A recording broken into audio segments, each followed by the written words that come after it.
the National Weather Service. Listening area of Northeast Indiana. During potentially dangerous weather situations, specially built receivers are automatically activated to warn of the impending hazard. Tests of these receivers are normally conducted by the National Weather Service every Wednesday between 11 a.m. and noon.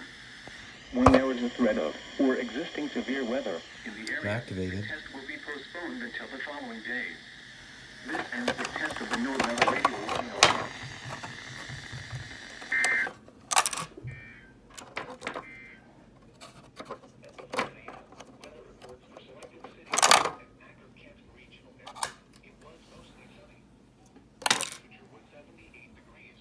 There's your required weekly test on the 996.